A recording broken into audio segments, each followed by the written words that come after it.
Super Talk 99.7 WTN. It is 12:36. Good afternoon. Happy Good Friday to you.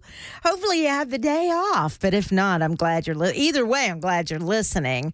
I don't know what your holiday plans are. My plans are to sit outside and just breathe for a minute. I mean, I feel like I need a break from all the crazy. You know, there used to be a bar downtown. I don't know if it's still down there, called Crazy Town. Do you know if it's still down there? Oh, who of us? What, on Broadway? Yeah, I don't go down there. I'm not going down there. Anyway, but there used to be a bar down there called Crazy Town. I feel like that is probably what we should be called for a minute or two, because it's been a little crazy. Is the Hard Rock Cafe still on Broadway? I don't know. I don't either. Wild Horse Saloon. I know. Now, I do know Redneck Riviera. Wait a minute. We have a banner behind us that has there's the Valentine. Let's see. How old's that picture, though? I have no idea. Is it Redneck Riviera should be on there somewhere. You've got, well, anyway. It's been a while since I've been down on Broadway. But my point is, this should be like Crazy Town. That should be, the headline, really, with any of the local papers. So, I mean, I'm glad the weekend is here. I'm glad we can take a break. I'm glad we can take a breath. I'm getting text messages that are saying Hard Rock is still there. By the way, 737-9986 if you want to super text us.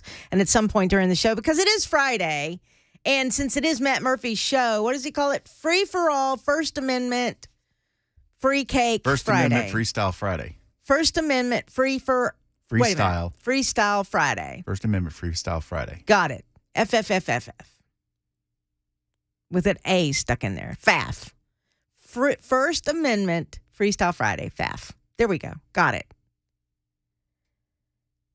Now, Kamala Harris, if you haven't heard, Vice President Kamala Harris has decided that she wants to show her face in Nashville. She's decided, hey, I'm going to come and I'm going to meet with the two Tennessee Democratic lawmakers who were expelled from the General Assembly after protesting for gun reform on the floor of the State House. Out of order, by the way. They protested out of order. They kept saying no action, no peace, no action, no peace. And yet they didn't introduce. I did the research this morning. I can't find, unless my information is wrong and I didn't dig deep enough, but I looked and looked and looked and looked, and I found some bills they co-sponsored, like recognizing Fisk University's radio station for their 50th anniversary. They co-sponsored that. You have co-sponsors on recognizing citizens' birthdays that are, community leaders throughout districts. You have that. I didn't see not one piece of legislation from Justin Jones and Justin Pearson that had to do with gun reform. So I say, back at you, pal. No action, no peace. You can protest all you want to, and you can say, well, we're not being heard. We're not being heard. Well, you never introduced legislation to be heard on. So what are you talking about? It's all a ruse. It's all words that have nothing behind it. There's no power behind their words at all. And now they're going to play the race card. Let me ask you, do you think Kamala Harris will meet with the families of those who were killed at Covenant School? Has she asked to meet with them? I don't know. If I were the betting kind, I'd say probably not.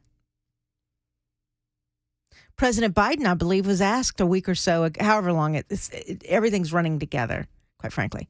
So he was asked the week that those shootings happened. He was asked if he was going to come to Nashville and visit the families, and he said, we'll have to wait and see. Has he been here? No. I have to find out what I'm allowed to do. Right. Let me ask my doctors and Jill, and let me see if I can remember my name. Now, he may have called them, and certainly I'm not going to pick up the phone and call and ask a family member if that's happened. I know the family have not wanted to be in the public eye. I know the families have not wanted to be in the public eye. I know the families have not wanted to make this political at all. They've lost loved ones, innocent people, killed by a crazed transgender. That's right, I said it. Crazed. You have to be crazy to do something like that. Demented. Mentally deficient to do something like that.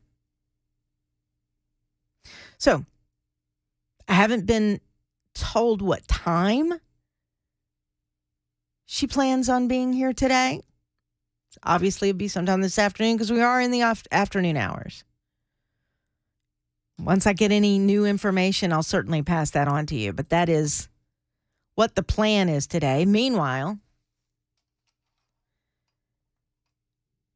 the Tennessee Black Caucus of state legislators held a press conference earlier this morning. And they say, look, the optics aren't good that these two legislators were kicked out. This is Representative Sam McKenzie, who is the chair of the Tennessee Black Caucus. He also predicts the two lawmakers will be back because state law allows them to be reappointed. I'll say again, does that also mean that state leadership in the House has to seat them? I have yet to get a definitive answer. I've gotten answers of, we're looking at that. But here is Representative Sam McKenzie today. It's a horrific indictment on the Tennessee GOP, and they ought to be ashamed of themselves. Why? Why should the Tennessee GOP be ashamed of themselves? Shouldn't it be those who actually took a bullhorn to the House floor out of order? Even in recess, it doesn't matter. It breaks the rules. Who should be ashamed of themselves? Sam McKenzie? The fact that they continue to keep their foot on the... Sorry about that. Let me find this again. Here we go. The fact that they continue to keep their foot on the accelerator when they knew the world was watching really just shows what this Republican Party has sunk to. New low. All right, so here's what I have to ask Mr. McKenzie.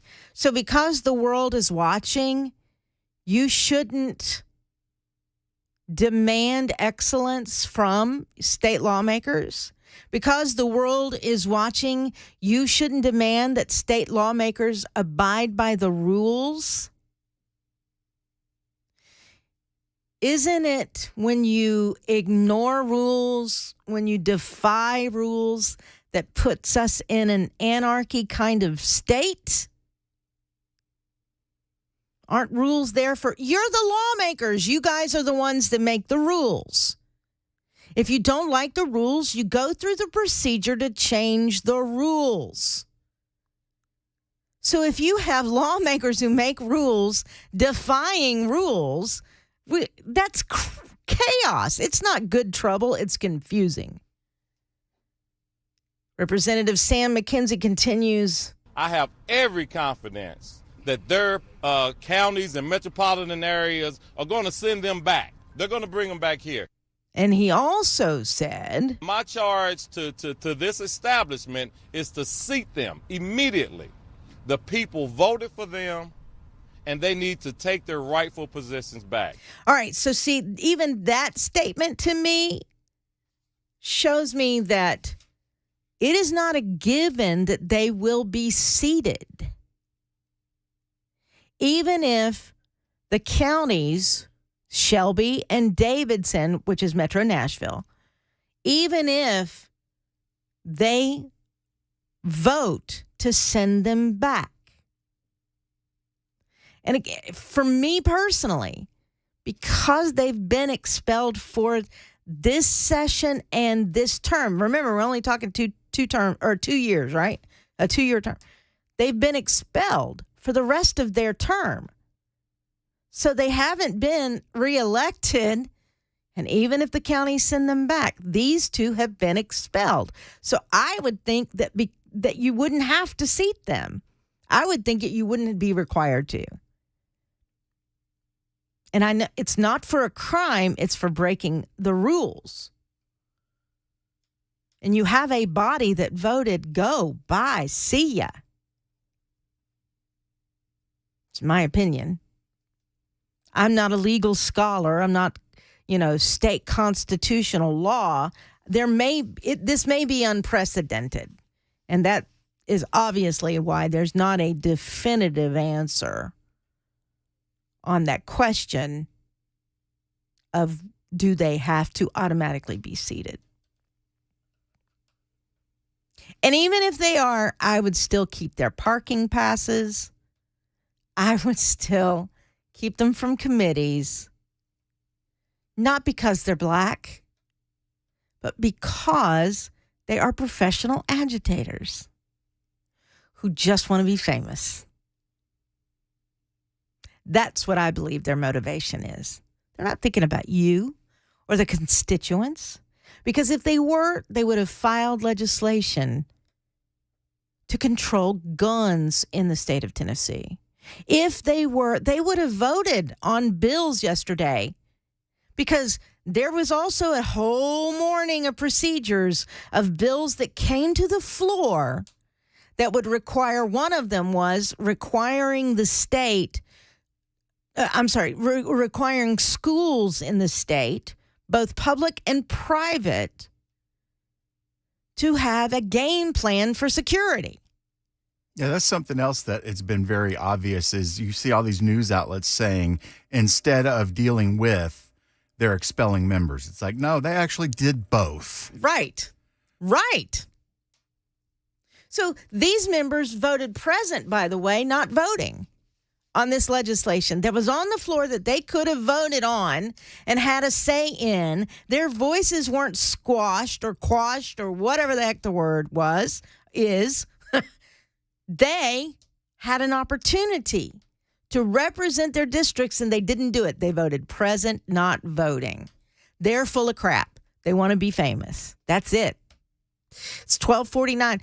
They were probably praying, please, God, please, God, please, God, let them expel me. Please, please, please, please, please. It's 12:49. I'm Pamela Furr on Super Talk 99.7 WTN.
Super Talk 99.7 WTN. It is 12:55. I am Pamela Furr.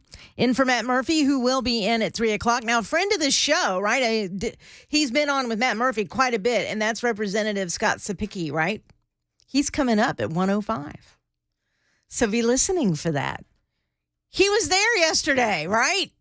He was one of those who voted yesterday on all kinds of House legislation that was on the floor. So we're going to talk about him.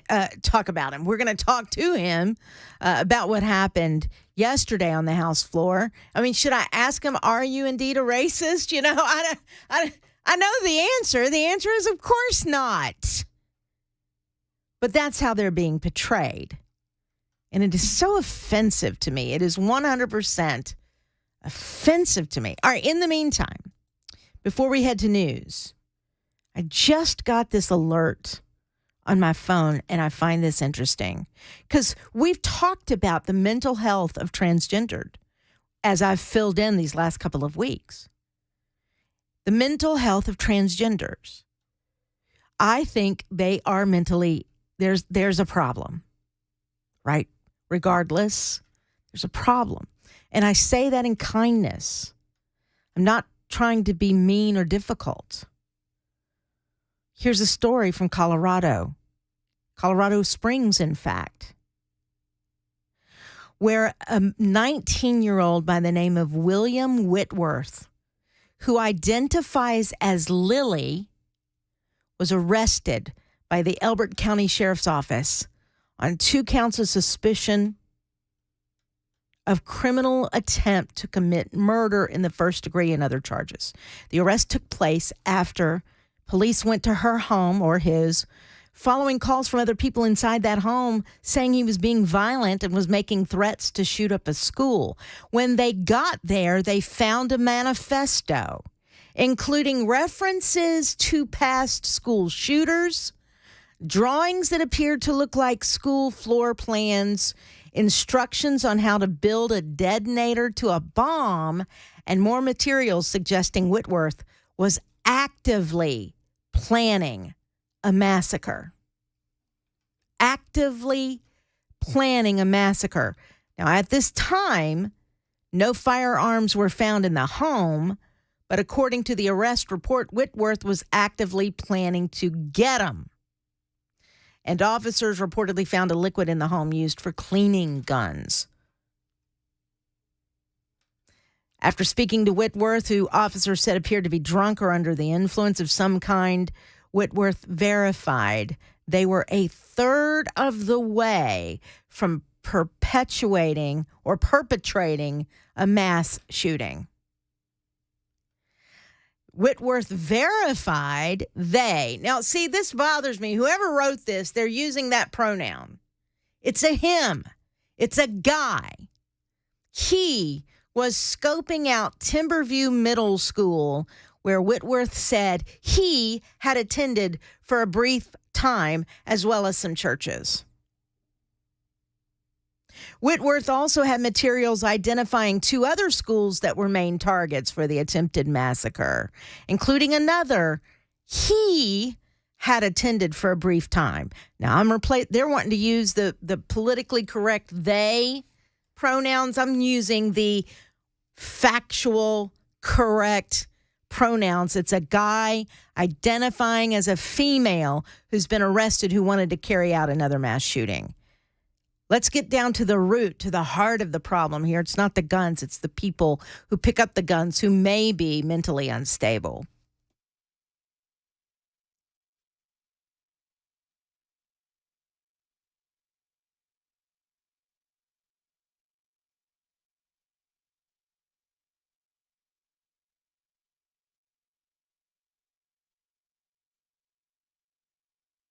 Decades of luxury trips paid for by a Republican mega donor because his fellow justices and others in the court system said he didn't have to, says a statement from a Supreme Court justice.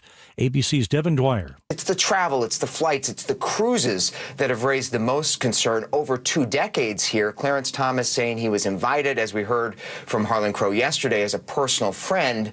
But certainly the fact that that amount of money from someone so influential was not disclosed is just another blow to the court's credibility. The leading nonpartisan judicial watchdog group fixed the court, saying this underscores the need for independent oversight and a fact-finding hearing in Congress. Visiting Nashville today to meet with 2 black Tennessee Democratic lawmakers who were expelled from the General Assembly yesterday, Vice President Harris. Pentagon officials trying to find out who posted screenshots to social media that appear to show classified U.S. or NATO military info on Ukraine. ABC's Louis Martinez. The concern is that if this is a leak inside the Pentagon, inside an ally's security infrastructure, that needs to be addressed, because these are documents that on the face of it look real. But of course, a lot needs to be considered about the possibility that they could be Russian misinformation as well. What has been red hot may be less hot. President Biden says the March jobs report is a good one for hardworking Americans. The president says in a statement it shows the U.S. continues to face economic challenges, quote, from a position of strength, with the economy adding 236,000 jobs last month and the unemployment rate at 3.5%. The president continues to tout his economic agenda, saying it has powered a, quote, historic economic record. Still, the president says there is more work to do and criticizes what he calls, quote, extreme MAGA Republicans in Congress for threatening economic progress with their economic policies. Karen Travers, ABC News, Washington. You're listening to ABC News.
Super Talk 99.7 WTN. It is 1:05. Good afternoon. I am Pamela Furr in for Matt Murphy, who is in for Brian Wilson later on this afternoon at 3 o'clock on The Drive as Brian takes the weekend off today. Then, obviously Saturday and Sunday for the holiday. I think everybody should be back in their rightful chairs on Monday. Glad that you are here today. It is certainly an interesting day, the day after the expulsion of 2 House members for their actions on the House floor and 1 white woman who almost got expelled yesterday for her actions on the House floor. We are now being portrayed as racists, which is so offensive to me, I can't even tell you. Vice President Kamala Harris is going to be in town later on this afternoon. I've got more details on that. She wants to appear with the, quote, Tennessee 3. There's going to be a service at Fisk University today. A service at the university's Memorial Chapel. Now, you know what? You want to have that? Have at it. Fisk University is an historic, wonderful university that has done some amazing things for this state, for our community. I can go on and on. They have a radio station that's been on the air for 50 years. They have a choir that is world-renowned, the Fisk University Singers. I can go on and on and on about all the accomplishments of this historically black college, right, or university. So I have no problem. If they want to do this, go for it. But Harris released a statement on Twitter saying that she wanted to be here. She wanted to know how this undemocratic and dangerous thing happened yesterday. So she's going to be here. The service will include city and community leaders showing support for State Representative Gloria Johnson, who's still on the House. She's still a representative.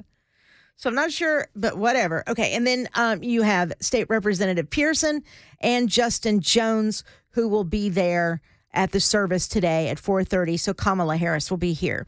No word on whether she will meet with the families of those who were killed in the school shooting at Covenant School. Haven't heard anything about that. But she is going to stand with the Tennessee 3, as they're now being known. So let's talk to somebody who was actually there. This is Representative Scott Sapicki, who's on the line with us today. Good afternoon, sir. How are you? It's been a while since I've talked to you. Absolutely, Pamela. It's always good to speak with you. Thank you. All right. So tell me, from your perspective, are you pleased with being painted as a racist? Well, no, absolutely not. There is nothing at all about this whole vote that took place that had racism involved at all. It was about 3 members that chose to break the rules of the House and put themselves in front of 96 other, all the other members of the House. 97. Yeah. Well, 97, it's not, well, 90, so it would be 96 if you're talking Gloria Johnson also. 97 if You're just talking about the 2 that have been expelled. I agree with you. They chose to put them in front of the people that I represent, the people from Tipton County, from Wayne County, that they said they are more important than all of us, and they broke the rules. And the whole issue of being expelled was because you broke the rules.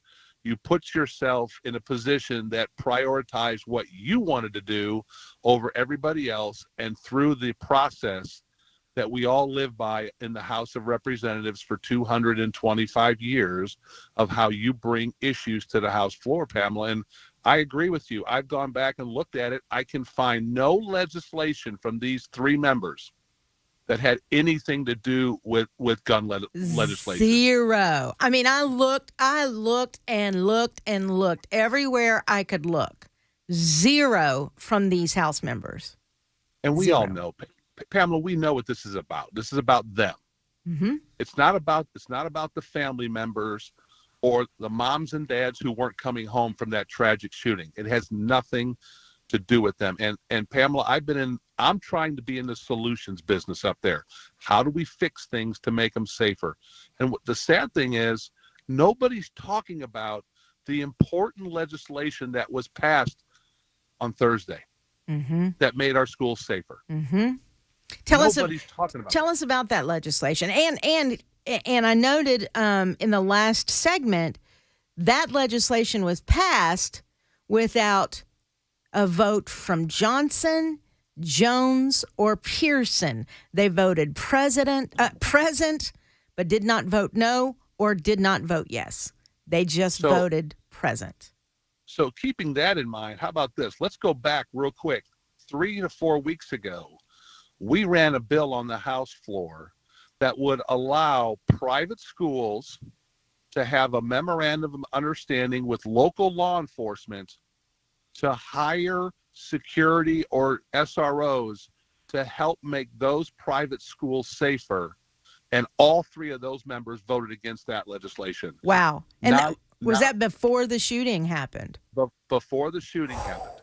Wow. Including John Ray Clemens, who is a leadership on the Democrat side. He voted against it too. Wow.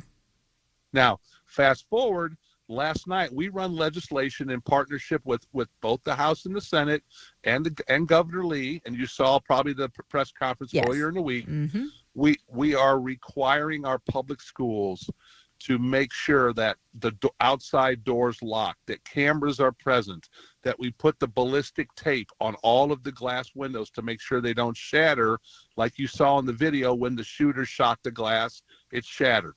Yeah. And allowed them entrance into the school. We are providing $140 million, no local money, all state money, Pamela, to make sure that every public school in the state of Tennessee will have an SRO. We are providing money for private schools to draw money down to harden their facilities with the ballistic glass, with the cameras, with the locks, allowing them to enter into contracts with local law enforcement and have SROs in private schools. The Homeland Security agents that are going to be hired. Now, these are not federal Homeland Securities. These are state Homeland Securities in all 95 counties to work with all of these different schools, public and private, to do threat security assessments and make sure that the money that they pull down to harden their schools is used on the things that are going to protect our students. And then more money on top of 3 years ago, we put $200 million out there with Governor Lee to provide mental health training and benefits and resources for those individuals that need this mental health intervention, on top of, on last night, putting an additional, I believe it's 7 to 10 million right to work in mental health. And this is mental health in the schools. Am I correct? That's correct. Yeah. And you know what they voted? They voted present. Present, not voting. Yes, present. PNV, present not voting. See, so for them to say, and I would have more respect if they voted no. At least they were involved. Present not voting is just, to me, a bunch of BS. You're not taking a stand, at all. Then why are you there? Then why are you there? Exactly. So I would say this, for them to say it's about the guns, we have to control the guns, then how about presenting some legislation that will do what it is that you want? If you know it's never going to pass in Tennessee, then introduce some legislation where you can compromise, where you believe students would still be safer. And then let's even go a step further. Why not introduce legislation, Justin Jones and Justin Pearson and Gloria Johnson, that deals with mental health issues in this state of Tennessee, where those who are truly defective when it comes to their brain, and unfortunately there are people that shouldn't be anywhere near guns, why not pass some legislation, or at least introduce some legislation where you can go into your committees and start discussing it, where at least you're doing something. So I'm sorry, I'm kind of going off here with you here on the line. But if they really want to do something, then why didn't they do something is my question. And I'm sure you feel the same way. And that's correct. And I'll tell you the answer. The answer is they don't want to be part of the conversation. They want to be the conversation. Yes. And that's the problem. And we don't work up there like that. We work up there is if you have an idea, you put it on paper, you work the bill, you talk to the legislators, you convince the legislators that this is important. Mm-hmm. And then it gets to the House floor, you are recognized to go to the well, and you present your idea to the people of Tennessee and their representatives, and they decide if it's a good idea or not. And you don't throw a hissy fit or a temper tantrum or go get a blowhorn and decide you're going to stop as a duly elected representative of District 64, you prevent me, my ability to represent my people by taking over the House floor. And this is why you voted no. And that's why I voted no. Or voted yes to expel them. I'm sorry. I voted yes to expel them. Yeah. And all three of them, because even if Gloria Johnson made the defense that she didn't yell, she was complicit in the act of going to the well and breaking the rules. And the person out of those three that should know the most about the rules was Gloria. Yeah. But you guys, she broke the rules. You guys go through orientation, do you not? When you are sworn in, don't you go through orientation to learn what the rules are? That's correct. And I believe you're supposed to sign a piece of paper to sign off that you read them. So you read them, you know what they are, no excuses. That's right. No excuses. That's right, Pamela. And we have some serious things, honestly, and you know this, we have some serious things we need to talk about making our schools safe, about school safety, about mental health, right? About, did you know, and most people don't know this, everybody's screaming for these red flag laws. We already have a process of involuntarily loss of your rights, but it goes through a judicial process to make that happen. Mm-hmm. Okay, is the process working efficiently? No. Let's take a look at it. Does it or does it not? Why didn't the psychiatrist who was treating this individual who shot up the Covenant School, why didn't they report this person to local law enforcement? If it was a psychiatrist. See, that's the thing. Everybody's talking about she was under counseling. Yeah, but was that a psychiatrist, psychologist, or was that a church counselor? Right. You know what? Yeah, where we don't have, you and I don't have those answers really at this point. So, but Pamela, that's what we should be doing right now in those conversations: is what's the process? How did it break down? Where did this go wrong, and how can we fix it so this doesn't happen again? And I'm even open to, and I know a lot of my gun people are going to be mad at me for saying this, I'm open to red flag laws if they can be effective. And that's what you have to have the conversation about. Let me ask you this. At any time, did Justin Jones or Justin Pearson ever come to you to talk about school safety and get together on maybe introducing some legislation at some point?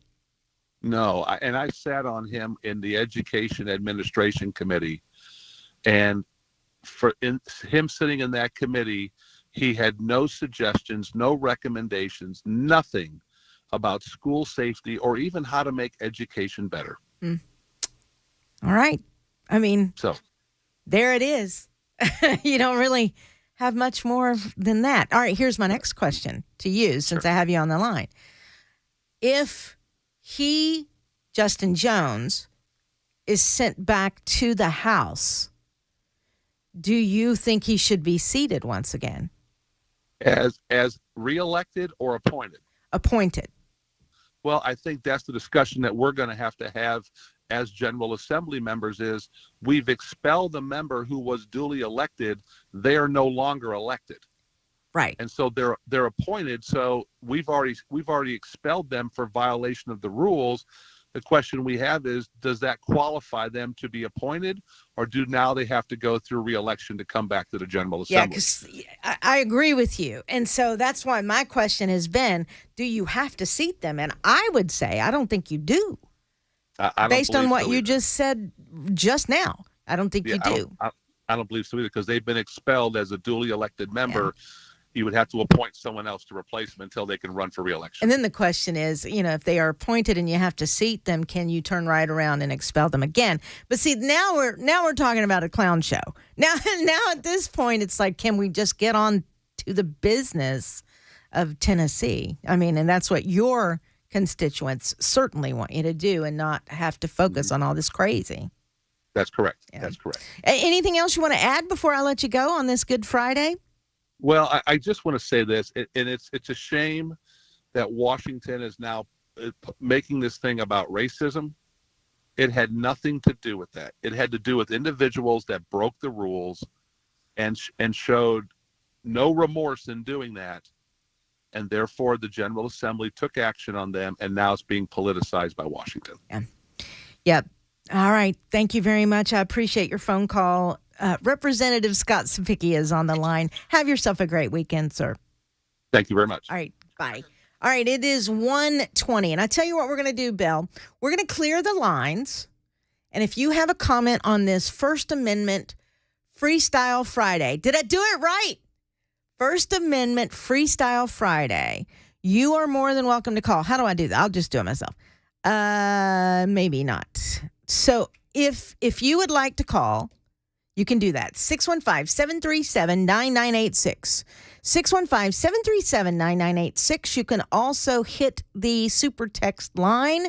That is also open for your comments on how you feel about being portrayed as a racist. That's number one. How you feel about Kamala Harris making her little way to Music City to talk to the, quote, Tennessee Three. That's number two. How you feel about the idea that Shelby County and Davidson County / Metro Nashville could quite possibly appoint the same people to the same seats and try to send them back to the State House. That's number three. And how do you feel about the possibility that they may or may not have to be seated once again? Do you think this is racist? I mean, if you're African American and you want to call, maybe you support these guys. Maybe you do think it was a racist move. Feel free to call. I'm not going to be rude to you. I'm not going to yell at you. I want to hear from you and why on earth you would think that based on the actions of these two. All of it, all the things. 615-737-9986. I'm Pamela Furr, in for Matt Murphy on Super Talk 99.7 WTN.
Super Talk 99.7 WTN. It is 126. Pamela Furr in for Matt Murphy on the Matt Murphy Show.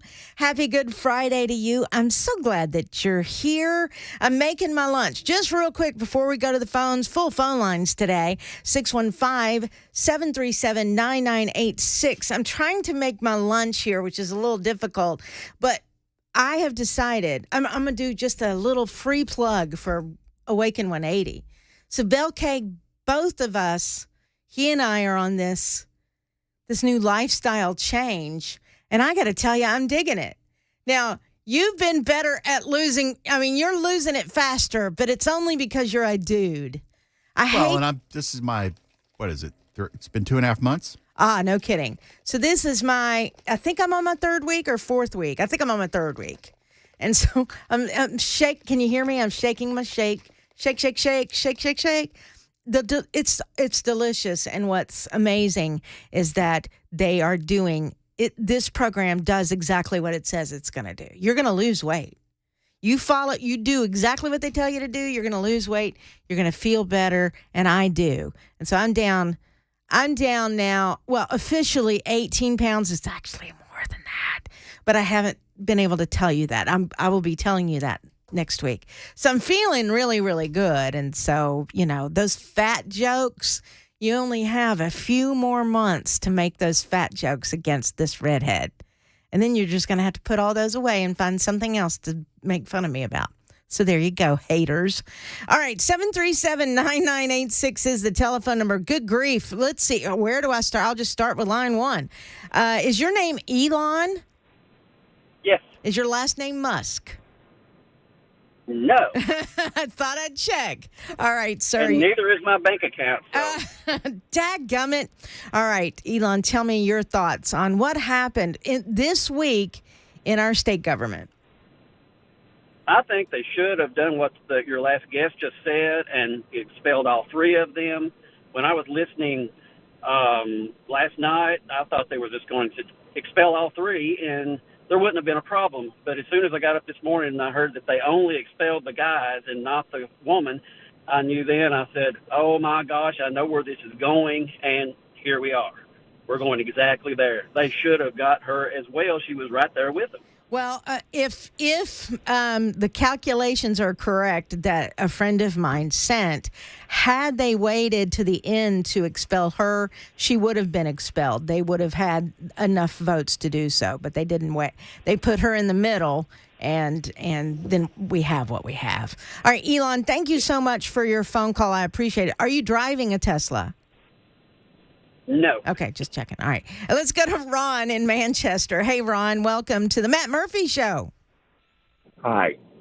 First of all, for the record, I am not a Democrat, and I don't appreciate what those three people did. However, we've got people that want something, and they make it known, and the government does something entirely different with their high-handed ways. Now, these three people were voted and supported by their constituency where they were. And I think something could have been done short of expelling them that would have been appropriate. That's my comment, and thank you for listening. No worries, Ron. And you think it was heavy-handed, a heavy-handed punishment? Yes, it was to take away the right of the people to have representation. Gotcha. All right, thank you, Ron. I appreciate that. Let's go to Tony in Nashville. Hey, Tony, welcome to the Matt Murphy. Oh, you know what, Tony? I need to do this. I apologize. I'm going to put you back on hold. You'll be my first caller coming up, but I just saw the time on the clock, and I really want to be on time here because it is the Matt Murphy Show, and I need to be respectful. So it is 1:30. We'll take a break. More of your calls coming up on what you think of all these issues that are happening in Tennessee, and what do you think about being called racist? I'm Pamela Furr on Super Talk 99.7 WTN.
Super Talk 99.7 WTN. It is 1:53.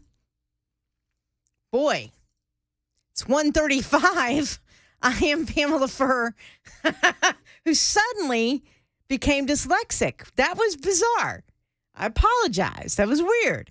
Anyway, it is 1:35, and I'm glad to be here. It is the Matt Murphy Show. 615-737-9986 is the phone number. 615-737-9986. Vice President Kamala Harris is going to be here today. She's going to appear at Fisk University. This was not on her schedule. She suddenly decided yesterday or last night or maybe first thing this morning that she wanted to stand with the Tennessee Three. Harris released a statement, by the way, early this morning saying 6 people, including 3 children, were killed last week in a school shooting in Nashville. How did Republican lawmakers in Tennessee respond? By expelling their colleagues who stood with Tennesseans and said, enough is enough. This is undemocratic and dangerous. Oh, but if that would have been what they actually did, then perhaps I would agree with her. But that's not what actually happened. So there's going to be a service at Fisk University, and it will include city and community leaders showing support for Gloria Johnson and Justin Pearson and Justin Jones. I'm assuming they'll all be there. The service is supposed to start at 4:30 this afternoon, which means there will be rolling roadblocks today. I'm pretty sure they still do that for the VP. So keep that in mind as you're trying to get out of here for your Easter holiday. Thank you, Kamala Harris. 615-737-9986. We've got Tony on the line. He wants to talk about red flag laws. Thank you, Tony, for holding through the break. I didn't mean to do that, but anyway, here you are. Thank you for being here. Well, thanks for having me on. My concern is it's more reaching for the government because, like myself at 51 years old, if I'm at the doctor, I have to sign a piece of paper for my wife to be able to see my medical records. What's next? What next are they going to get from us? When you go to your doctor and you go to your attorney, there is confidence in an agreement that you make with them with a certain amount of privacy. All that's gone with red flags. What are they going to ask the doctor next? Well, does he drink Bud Light? So we take his driver's license? Well, Tony, but it depends on what the red flag law is. I mean, you can get specific. It doesn't have to be overbearing and overreaching. You can be specific. I mean, doctors also, and you sign a piece of paper, if you are seeing a psychologist or a psychiatrist, you are made aware that if you present any kind of danger to yourself or to others, that they are to report that to law enforcement. Correct. And that part I'm okay with, but if the future is going to tell us what the past the government has already done, it won't stop there. We're just opening, in my opinion, that's just my humble opinion, that we're just opening another can of worms on another can of worms on another can of worms on something that says shall not be infringed upon. I'm completely against any form of gun control because you're never going to get them from the bad guys. We're never going to do that. So if a mentally defective individual gets their hand on a gun, you're okay with that? That's sticky. That's kind of sticky. Yes, ma'am. I see where you're going with that, and that's me and my wife have this debate frequently, and that's such a sticky subject. But that's where we are. That's where we are. For me, though, how many people do we know that are really like that? You know what I mean? That are out there looking for guns. Do we know that? Is there research to provide proof that there are actually people that would? And I hate to use the word crazy. Yeah, well, I know. There are people out there. I know of one. Going to buy guns. I know of one, right. And she shot 6 people at a school in Nashville. Correct, but wouldn't it be? And just once again, my own opinion.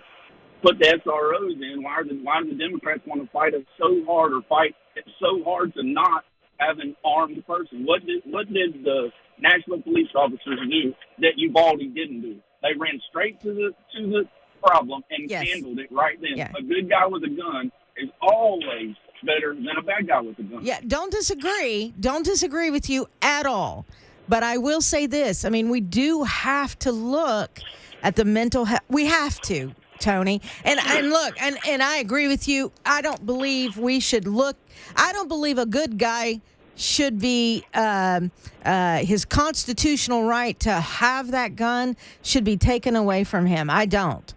But if there is someone who doesn't have the capacity to understand what is right and wrong, and you know it ahead of time, to prevent them from buying a gun, is that a good thing or a bad thing? That's the question. Yeah, it is. That's one of those $1 million questions. That's kind of like the only. My wife asked me what I felt about that expulsion stuff. I said, well, those two gentlemen just hit the lotto. I said, those two gentlemen just hit the lotto. Yeah. They will be on every TV show. They will make millions and millions and millions off of a distraction. It's a distraction off of children dying to go to gun control. And that's exactly what they wanted. In my opinion, they wanted the fame. They don't care about your rights, my rights, their constituents, voices being heard. Do something now, because if they did, they would have tried. And they didn't. Let's go to Gail in, is it Bethpage? Hey, Gail, how you doing? Okay, how are you? I'm fantastic. What's your comment? Well, I blame the leadership on this vote. It doesn't matter whether they voted on Miss Gloria first, second, or third. The leadership should have known that where the vote should have been all three of them expelled or all three of them not expelled. Because of their lack of intuition or something, they have just set Tennessee up as to be fodder for the far left to be talking about Tennesseans as being racist. And that's what they run on, is racism. And so I can't understand why the leadership down there would even allow something like this to happen. I'm really actually surprised that Antifa hadn't already showed up because of the situation they've created. Even that Miss Gloria, she's even going on there and said, well, it's probably because I'm white. I know. She did say that, didn't she? She absolutely did. She absolutely did. So, and she knows better. Exactly right. But the leadership, it should have gone all together, one way or the other, because they have just going to make Tennessee is the laughing stock and racist, and it's not true, but you know where the media is going to go with this. Well, and they already are, Gail. And who knows what Antifa is going to do, really. Thank you very much for your phone call. Ma'am. It is 615-737-9986. Let's go to John in Smyrna. Hey, John, welcome to the Matt Murphy Show. Hi, thank you. It's my opinion that the three representatives really got exactly what they deserved because they broke decorum. And if they wanted to protest, they could have excused themselves from the floor and gone outside and protested with the other. Which, by the way, from my understanding from witnesses who were down there throughout that day, they did go in and out of the House chambers, out to where the protesters were, and kind of egged them on. You know what I mean? So that happened throughout the day. Well, and they probably should have stayed out there instead of bringing it back into the floor. The other thing, too, is the speaker did the only thing that could possibly have been done, and that was to try to expel all three of them. Otherwise, he, from here on forward, would not have control of the floor ever again in case somebody wanted to protest like that. And I think he did the wisest thing he could do. Yeah. Thank you very much for your phone call. I appreciate that, John. We've got more of your calls coming up, 737-9986. That is the telephone number. You can also super text us. Now, someone, 0535, texted a few minutes ago, and I find this interesting because I've heard Democrats say this, and yet I don't know specifically. I know one specifically of who they're talking about, but this is the text. Child molestation, domestic violence, corruption. Those are issues that do not rise to the level of expulsion from Congress in Tennessee, but loudly, rudely protesting gun violence after a deadly mass shooting, expelled. Absolutely hypocritical and pathetic, not to mention Republicans have now set a precedent they may regret setting and made these three martyrs who now have a national platform. Hard to qualify exactly how idiotic all this is for the Tennessee GOP.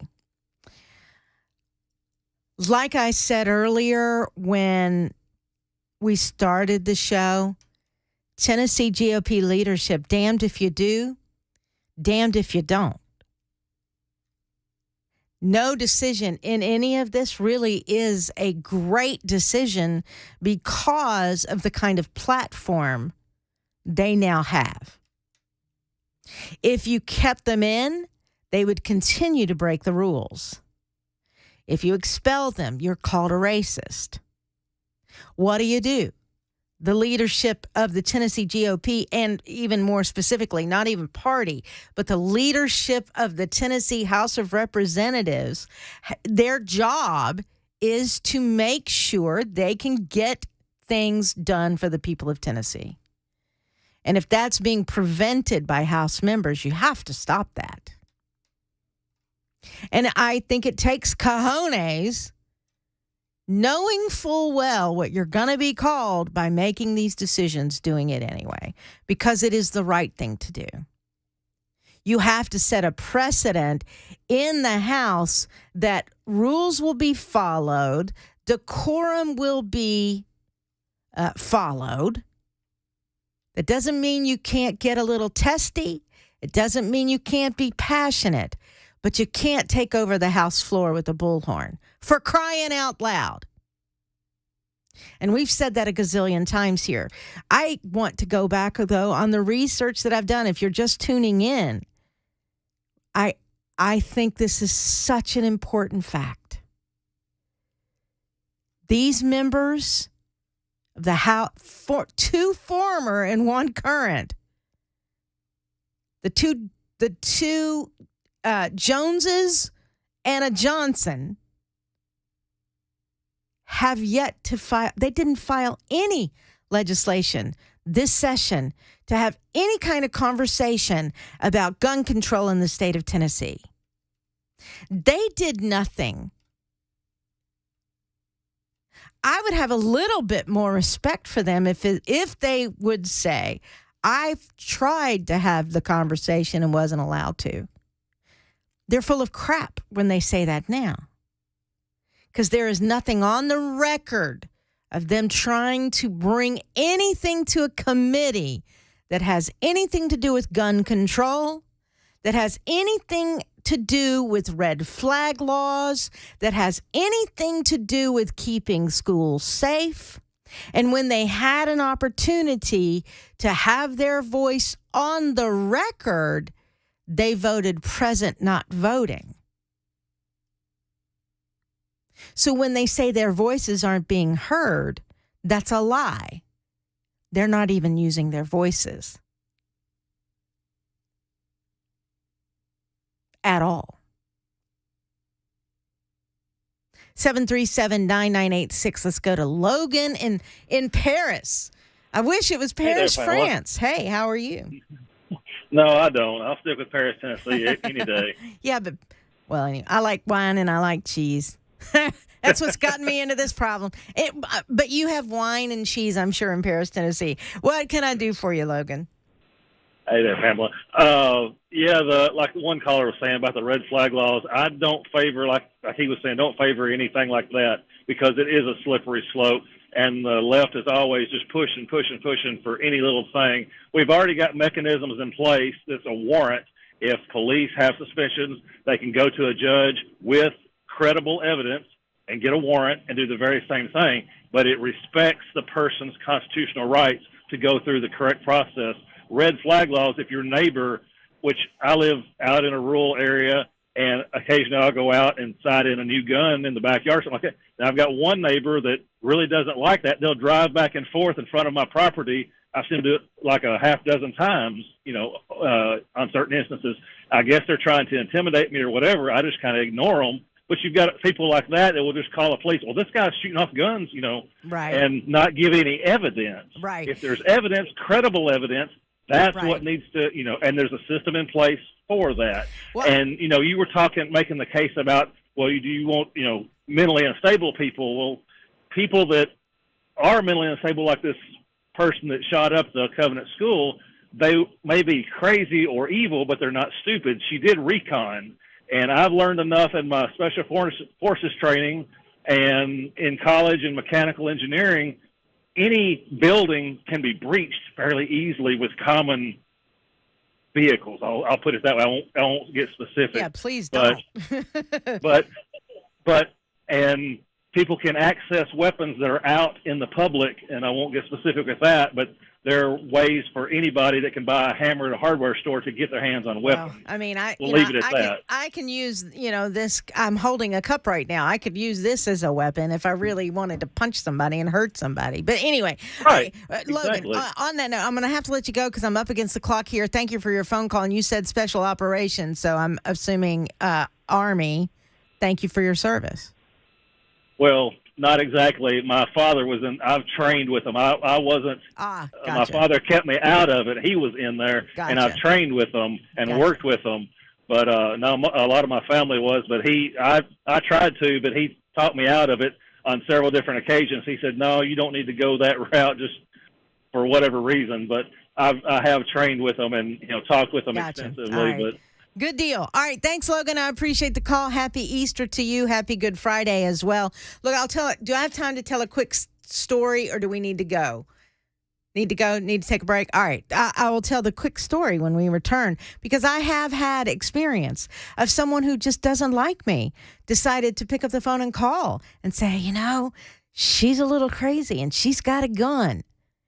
I'll tell you what happened in that particular instance when we come back. I'm Pamela Furr, in for Matt Murphy on Super Talk 99.7 WTN.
Super Talk 99.7 WTN. It is 1:57. I am Pamela Furr in for Matt Murphy, who will be in for Brian Wilson at 3 o'clock here on WTN. Brian is off today. Thank you for letting me be with you during this time. Matt is a great guy. Matt did something for me that I can't talk about on the radio, but I am now forever a loyal fan of Matt Murphy. So till the day I die, or till the day he dies. So he's just gonna have to get used to Stalker Pam, because he did something really, really kind for me not too long ago, and I'm very grateful. So he will be on at 3 o'clock this afternoon, so be listening for that. Let me tell you the quick story. I think I've got about a minute left. So let me tell you this quick story. This is the problem with red flag laws. I'm willing to talk about them. I'm willing to figure out a way to tweak them to make it better, to perhaps keep those who are mentally challenged, or I would say mentally impaired, from getting guns. But I had a former friend who decided that she hated me, and all I was doing was going to her house to get my stuff out of her house.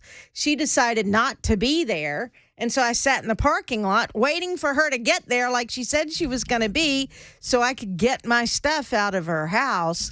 And the next thing I know, the police show up because she told them I was in the driveway with a gun, and she was afraid. And so I'm going, gun? Let's be honest. She basically called the cops and said, there's a ginger in my driveway. And they immediately panicked and went, oh, my God, this has got to mean DEFCON 4. And they showed up in blue lights. No, they didn't show up in blue lights. But, I go, sirs, thank you for your service. You can see there is no gun in my vehicle. And then they said, but yes, you are a ginger. So anyway. Does it matter that the girl's name was Ginger that called the cops? All right. All right, more to come. I am Pamela Furr on Super Talk 99.7 WTN.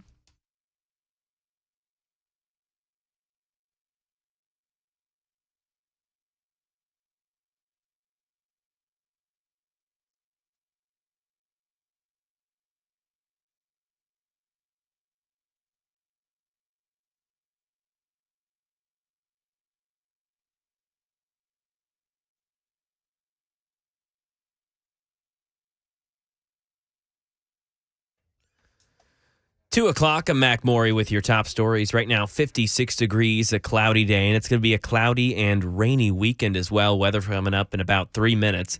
Tennessee Republican leaders deny race was a factor in the expulsion yesterday of 2 black legislators from the state house, but sparing a third white lawmaker. All 3 were accused of breaking decorum with a bullhorn to lead anti-gun protesters in a rally on the House floor Monday. House Majority Leader William Lambert. All the resolutions were the same, and the strength of the evidence against 2 of the representatives was stronger than the other, is at least what the 3 or 4 members told me.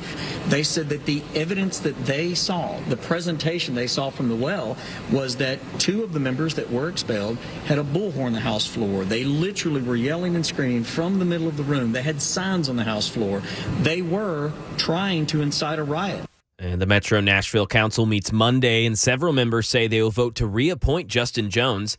And the NAACP held a press conference in Memphis today saying that they will stand with both Pearson and Jones and want to help them in their search for justice in what they believe was a wrongful termination.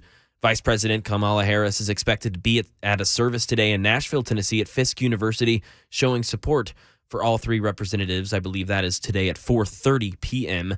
And the Centers for Disease Control and Prevention is warning doctors and public health departments in the U.S. to be on the lookout for cases of a rare Ebola-like virus. Alex Stone with some details. The warning is in response to outbreaks of the Marburg virus in Equatorial Guinea and Tanzania. So far, no cases have been reported in the U.S., but the CDC is telling doctors to be on the lookout for it if there are signs that cases have been imported into the U.S.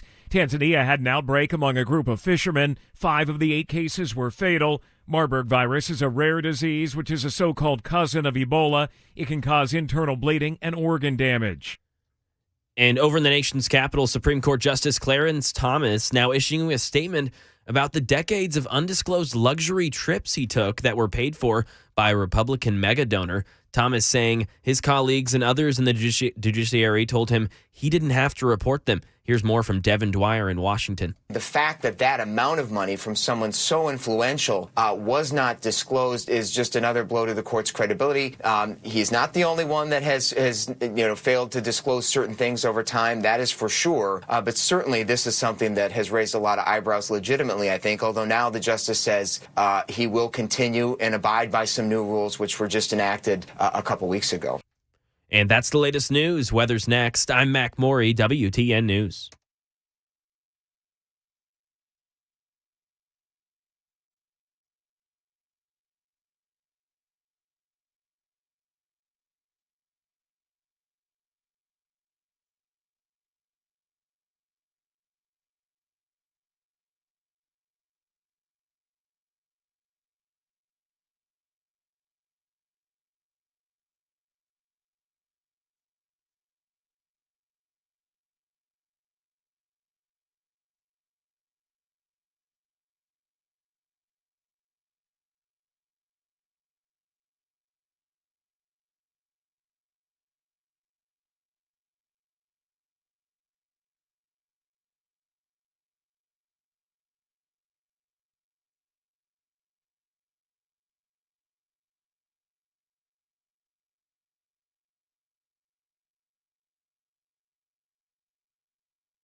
Super Talk 99.7 WTN. It is 2:05. I am Pamela Furr in for Matt Murphy, who will be in the building in about an hour. He'll be here at 3 o'clock to take you home on this Good Friday.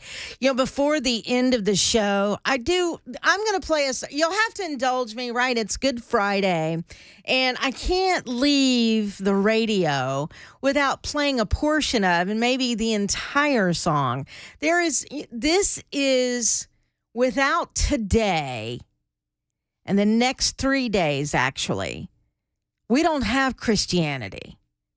Without, and I'm not going to do a church service for you or anything like that, but the truth of the matter is, with this weekend, these days are a lot more important than the birth of Jesus.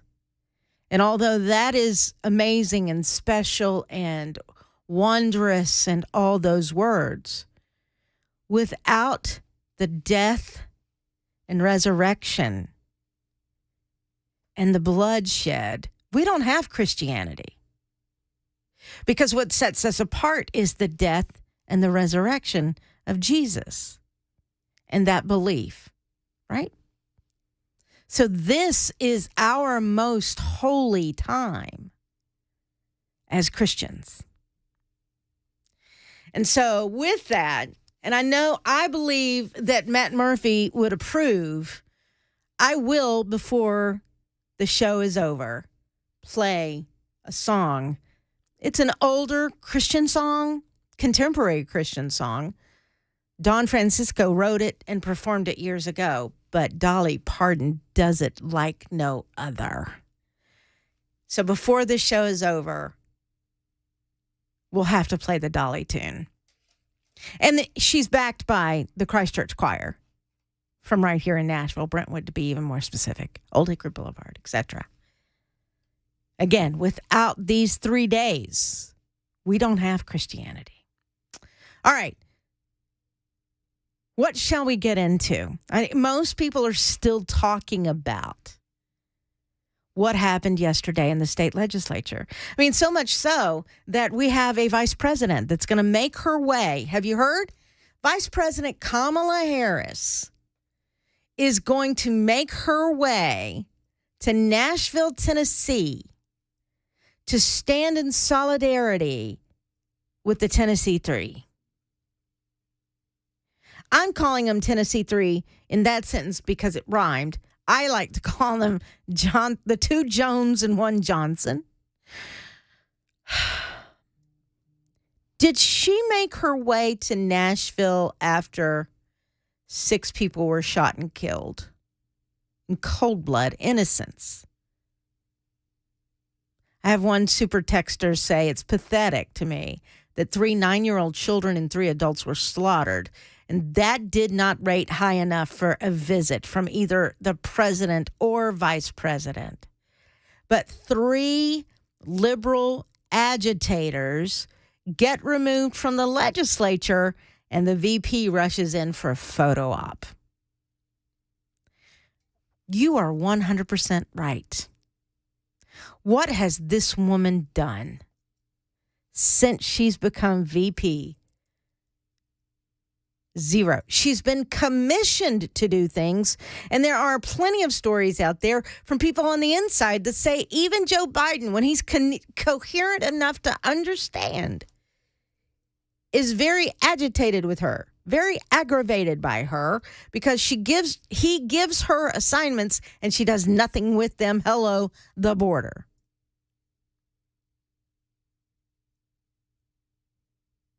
Here's a woman that's been given an opportunity to shine in that position.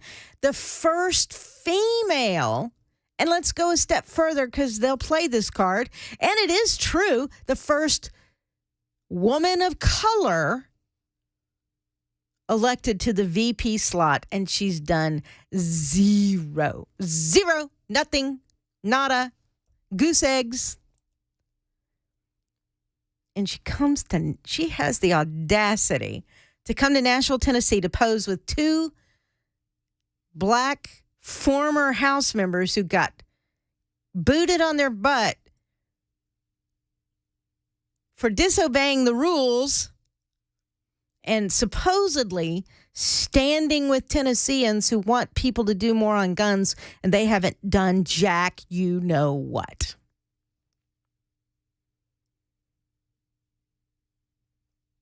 The audacity of it all. And on top of that, rolling roadblocks in the middle of drive time. Thank you very much, Vice President Kamala Harris. All right, let's go to Mike in Nashville at 737-9986. Hey, Mike. Evening, Pam. It's good to talk with you. I want to give you an amen on that earlier, the Christian. What I want to get to real quick, I won't keep you too long. She wants to do a photo op. She should go down on the border. Number 2, Gloria Jones. She says she will stay on the committee because she's white. All she's got to do is step down. It's funny you say that, Mike. Hold on one second. It's funny you say that. Carol Swain, who a lot of people know around here, I'm assuming you know who she is. She tweeted not too long ago that Gloria Johnson needs to resign immediately if she's going to stand in solidarity with those 2, then she needs to resign. So you're exactly right, Mike. You're 100% right. One more thing I want to get through, too, is this Justin Pearson. What tears me up, and I don't know if anybody else has caught this, he's always saying, my people. My people. Well, who is his people? Is it his constituents or who is it? And this Justin Jones, now, ain't he the one that, correct me if I'm wrong, isn't he the one that kept carrying on about the Nathan Bedford Forrest bust in the Capitol for so many? Yeah. Yes. Well, hey, I just want to wish everybody a happy Easter and everybody have a safe weekend. Thank you, All right. Thank you very much for your phone call. I appreciate that. Let's go to Don in Nashville. Hey, Don, how's it going? Hi, Pamela. Once again, the left are experts at this. They changed the narrative. I was for the expulsion of all three. However, it didn't happen. I wasn't for the coercion of the speaker for that vote. However, now we have a race hustler coming to Nashville, and they're taking the narrative, which is a transgender hate crime against Christians. That's the one we need to stand behind, and thank you for reiterating that. You're welcome, Don. I appreciate the phone call. Look, there is. See, this is what I hate that has happened in this country. I am sitting here trying to decide, do I say what I really, really, really want to say? Because if you're not careful, those who like to cancel people will come right after me. There's not much to cancel here. I don't even work here. Just a joke. Yeah, I'm a fill-in talk show host who gets the opportunity from time to time to use this platform, and I try to use it for good. For years, we have known that men who believe they really are women and want to live that way have some psychological issues. And that's just as kind as I can say it. And that's sad to me. For years, we have known there are women who believe that God made a mistake and they should be men, and therefore want to live that way. And you know what? If you want to live that way, you go have at it. But when you start demanding that you be recognized as normal, that's a problem.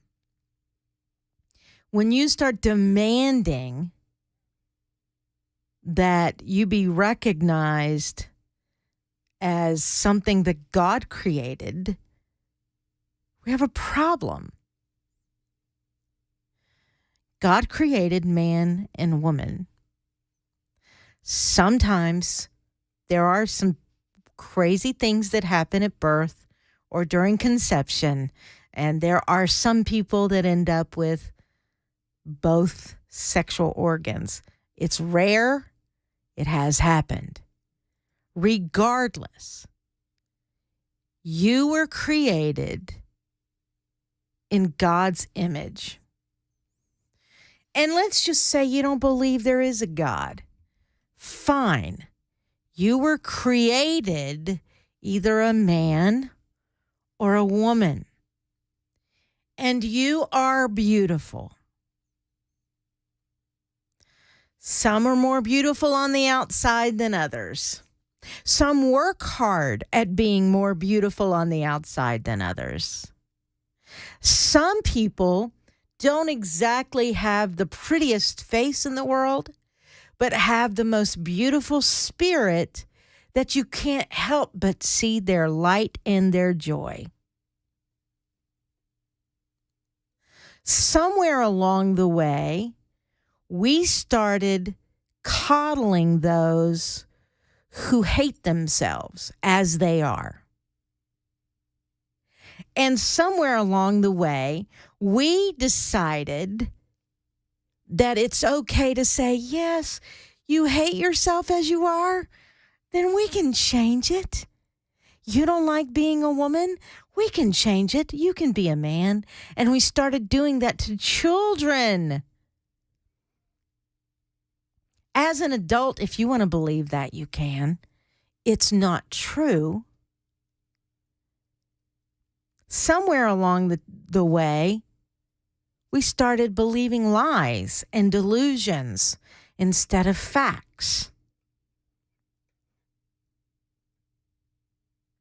Those on the left who say you keep trying to push God down our throats and the Bible and this and that, and you're doing the same thing to us, and no one is meeting in the middle. Great grand divisions are on display for the whole world to see. That phrase, "come let us reason together," gets laughed at. These days, the only communication is loud with no substance. Do something now. No action, no peace. No action, no peace. All right, what's the action you propose? More gun control. Okay, what kind of gun control? All of it. I mean, it just doesn't make any sense. The left knows complete gun control is not going to happen in this country. The Constitution will not allow it. The left in the state of Tennessee knows that you're not going to be able to get rid of guns in the hands of volunteers in the state of Tennessee. You're not going to be able to do it. So try to find a compromise. No one will do that anymore. No one will have any discussions on what you can do. And then here we are. Yelling, screaming, do something now. You have a seat at the table, or at least had one, Justin Jones and Justin Pearson, and you did nothing with it. Just a lot of screaming. And now you're famous. So what did you achieve for your people? Not a damn thing. 2:20. I'm Pamela Furr in for Matt Murphy on Super Talk 99.7 WTN.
We take a look at the aftermath of the expulsion decisions yesterday in the Tennessee House of Representatives. Right now, the National Association for the Advancement of Colored People speaking in Memphis, plus Vice President Kamala Harris taking a trip to the volunteer state today as well. That and more. 2:30 right here, Super Talk 99.7 WTN. Well, hello, Mac Maury. Hello, hello. Glad to see ya. Sorta.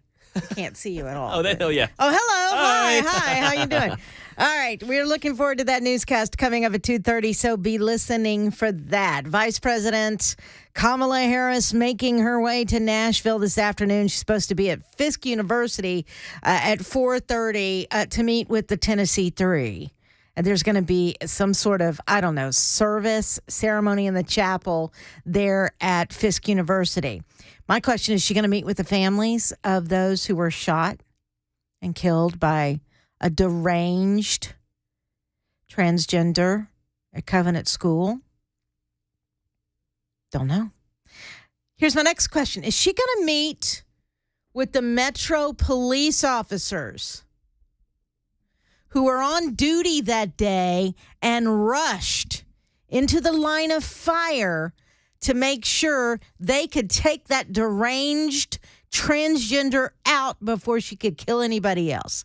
That deranged transgender who fired, what did we hear, more than 150 shots? A lot more than 150 shots that day. So much more damage could have been done. She going to meet with those Metro police officers or maybe some of these school teachers and personnel that did the right thing that day and protected those kids, were able to get them out of that school, onto Metro school buses, and out of the area. She going to meet with them today? Haven't heard anything about that. I hope she does. I doubt she will. 737-9986 is the telephone number. Tom in Columbia. Welcome to the Matt Murphy Show. Hello, Pam. You. First of all, I'll say that I'm proud that Scott Sapicki is my representative. Excellent. And number two, Mr. Pearson kept speaking of that they didn't disrupt the House business because the House was in recess. But what he's not saying is the House was in recess because of their actions. Right. And then my third point here is there's talk about how the Tennessee legislation just opened a can of worms, but not saying what just happened in New York City.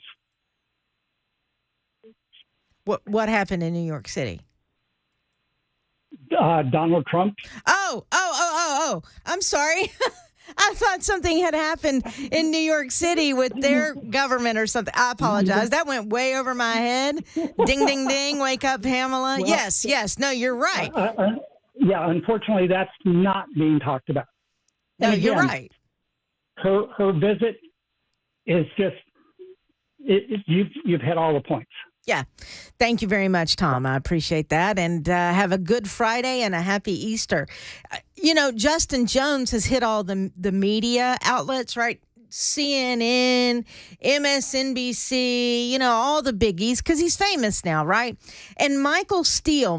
Do you remember who Michael Steele was? Now he's an analyst for MSNBC and maybe a part-time host even. I'm not really sure. But he used to be, right, a chairman of the RNC, if I remember correctly. He was, Steele won the chairmanship of the RNC back in 2008. He was the first African-American chairman, was selected in the aftermath of President Obama's election, and many in the GOP saw him as a charismatic counter to the nation's first black president. There was a dispute with Rush Limbaugh at some point. I mean, I can go on and on. He's been regardless, he is now an analyst for MSNBC, if that tells you anything. And so it looks like Justin Jones was on with him last night. And I'm going to make sure my computer is up here. I'm going to play a little bit of that audio before we head to news at 2:30, because Michael Steele had a message to Justin Jones and the people of Tennessee. And if he is a Republican, he has a funny way of showing it here. Tonight, I am horrified and ashamed, as you know, with yet another episode. So let me just start by saying to Representative Jones, you stand for something bigger than what happened today on so many levels. You represent a future that America has been leaning towards for a long time. Your generation will change this country. Your generation will mark this moment, and every last one of those bastards who voted you out will rue that moment. All right. So you heard it from Michael Steele. You bastards that voted him out will rue the moment. You know, the only way I would think that the regret would be is that now he is a national famous agitator. But you had to do something. You absolutely had to do something. Will he be back?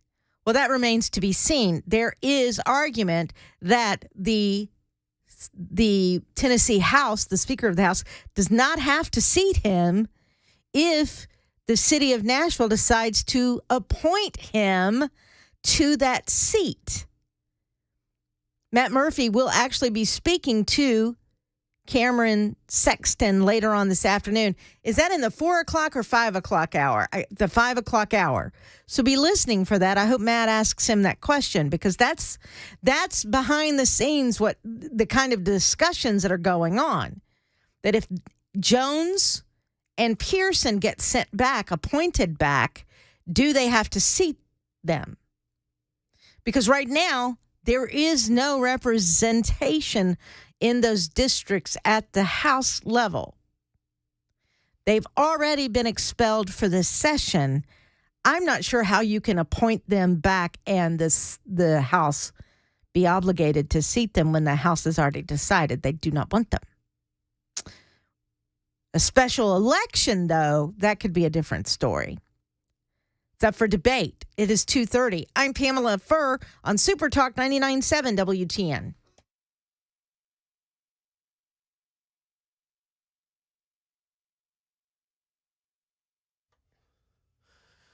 .231, I'm Mac Morey with your top stories. 58 degrees and expecting a wet, sludgy weekend here in the mid-state. Weather in just a few minutes. Tennessee House Republican leadership denies race had anything to do with expelling 2 black members. Channel 4's Ryan Breslin says 3 members were accused of breaking decorum for leading an anti-gun rally on the House floor, but only the white member was retained. The Black Caucus says that they are confident that Metro Council will reappoint Justin Jones into his seat and that the Shelby County Commissioners will do the same for Justin Pearson. They just hope that they will be seated immediately. They also say that it's time to get back to the point of why they are there right now. They say that they want to see gun reforms passed. The Metro Nashville Council votes on reappointment for Justin Jones on Monday. And the NAACP held a press conference in Memphis today saying that they stand with both Pearson and Jones and want to help them in their search for justice in what they believe was a wrongful termination. The president, Vanita Lewis, calls the move a warning to black legislators around the country. It is simply another racist tactic against African Americans and particularly African American males. And Lewis calls it a wake-up call for black lawmakers who believe in sensible gun reform, voting and reproductive rights, and worker protections. And Vice President Kamala Harris is expected to be at a service today in Nashville, Tennessee at Fisk University, showing support for all 3 of the representatives. That service is supposed to begin at 4:30. That is the latest news. Weather's next. I'm Mac Morey, WTN News.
Super Talk 99.7 WTN. It is 2:37 Friday afternoon. It is the Matt Murphy Show. It is free for all. No, First Amendment Freestyle Friday. I got it. Ding, ding, ding, ding. No sound effect. No applause. Thank you. Well, that was quick. Woo. A little bit of whiplash on that one. All right. Vice President Kamala Harris. You want to get high? I'm sorry. That is my favorite of all. You want to get high? All right. Thank you. So Kamala Harris is making her way to Nashville, Tennessee this afternoon.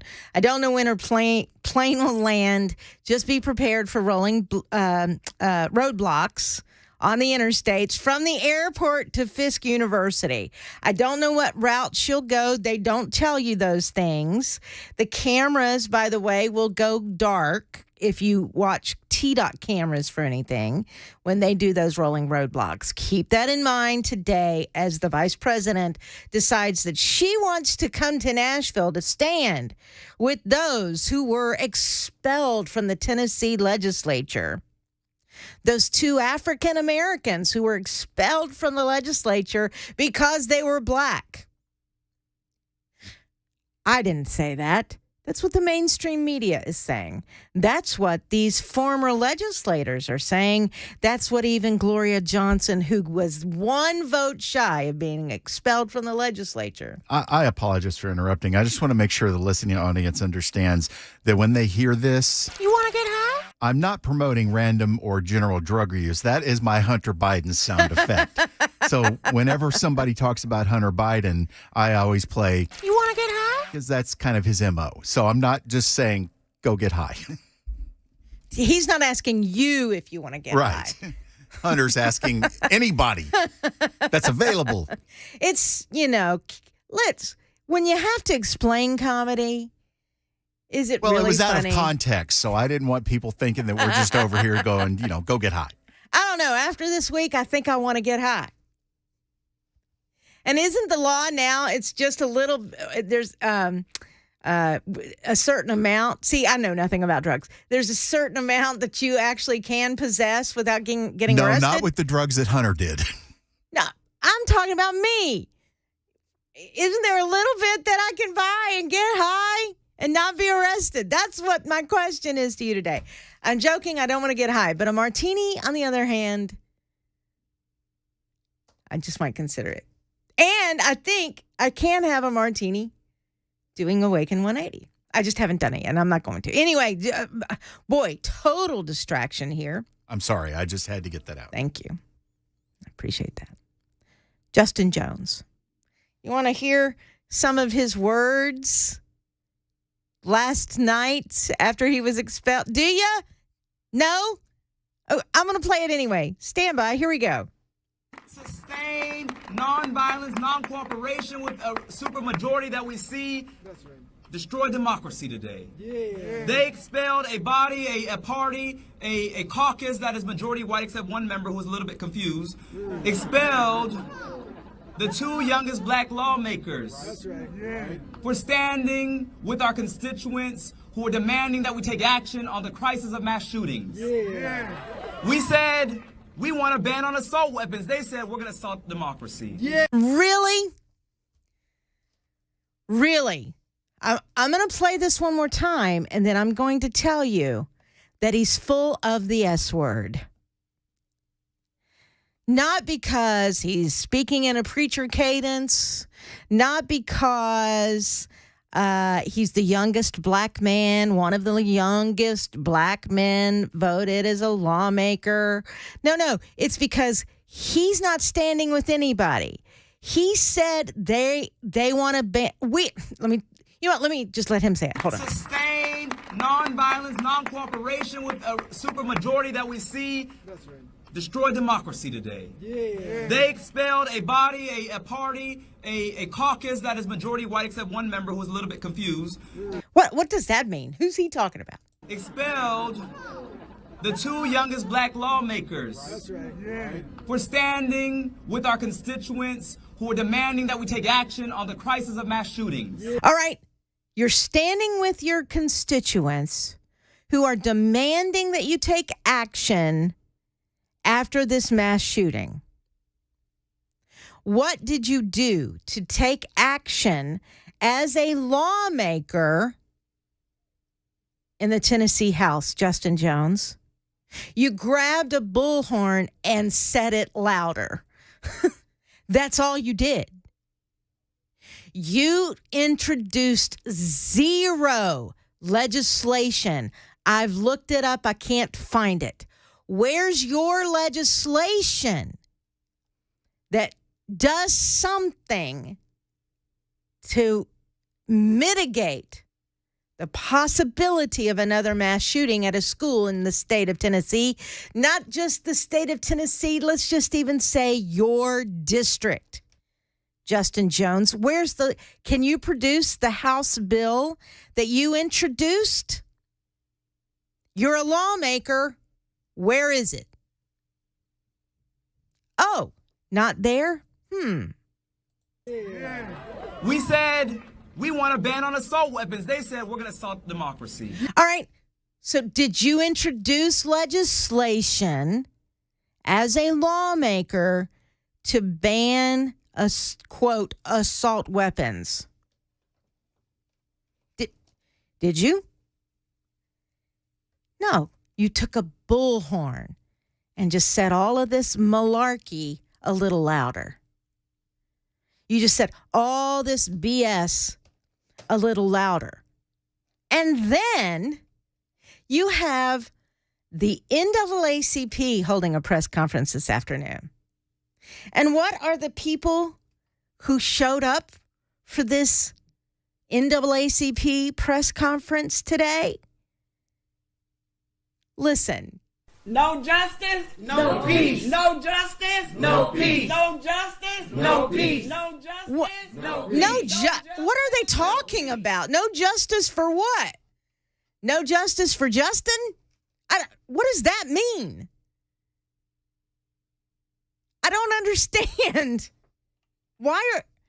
I thought they were chanting no action, no peace. No action on the House floor, no peace. What does this mean? No justice, no peace. No justice, no peace. No justice, no peace. No justice, no peace. What does that mean? No justice, no pizza. Well, no action, no pizza. Outrage over the expulsion of two black Democratic lawmakers from the Republican-controlled Tennessee House of Representatives. Nashville NAACP President Vanita Lewis is calling the move reminiscent of Jim Crow tactics. It is simply another racist tactic against African Americans and particularly African American males. The expulsion set a dangerous precedent for black lawmakers across the country who are speaking truth to power. These are buzzwords. What does that mean? Speaking truth to power. What does that mean? That means nothing. It's a buzzword. It has no meaning. Speaking truth to power. We want to ban assault weapons. You introduced no legislation to do so. You want schools to be safer. You introduced no legislation to do so. You introduced no legislation that would require any kind of red flag law. I can go down the list of liberal talking points, but you did nothing, Justin Jones. Neither did you, Justin Pearson. And I'm pointing my finger right back at you, Gloria Johnson. You've done nothing when it comes to guns in Tennessee, keeping guns out of the hands of the mentally defective. You've done nothing to make schools safer. And when you had an opportunity to do so yesterday before the expulsion vote, you voted present. Your voice wasn't silenced. You had a voice. You didn't use it. And now you've got a platform trying to get famous, trying to let the world know or make the world believe you're some kind of victim because Tennessee is nothing but a state of racists. It's BS and it's offensive. It's offensive. The expulsion is an attempt to silence two democratically elected lawmakers and the voters in their district. Silence a bunch of nothing? Sure, when they're out of order. But they had a voice and they had a seat at the table and they did nothing with it. Now they're going to use this to make themselves famous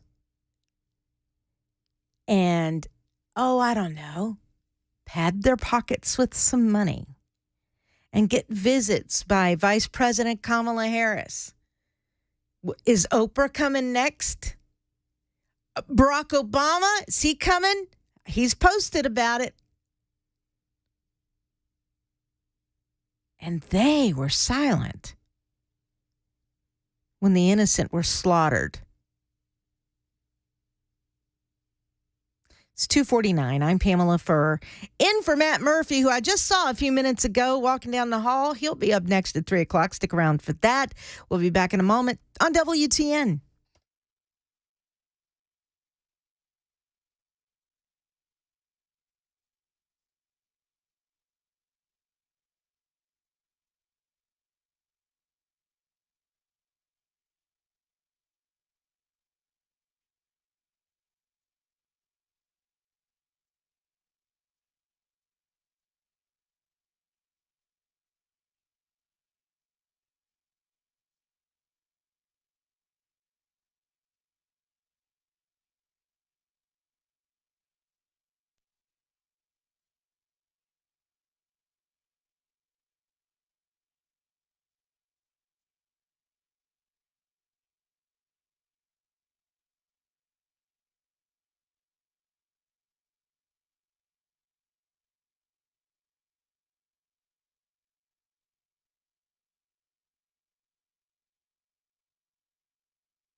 Coming up at 3, we talk about the aftermath of 3 Tennessee House representatives being up for expulsion, but only the 2 young black leaders being chosen for expulsion. We talk about that and Vice President Kamala Harris in Nashville in just the coming hours. That and more. 3 o'clock right here. Super Talk 99.7 WTN. Now, Mac Murray, have you? Matt Murray.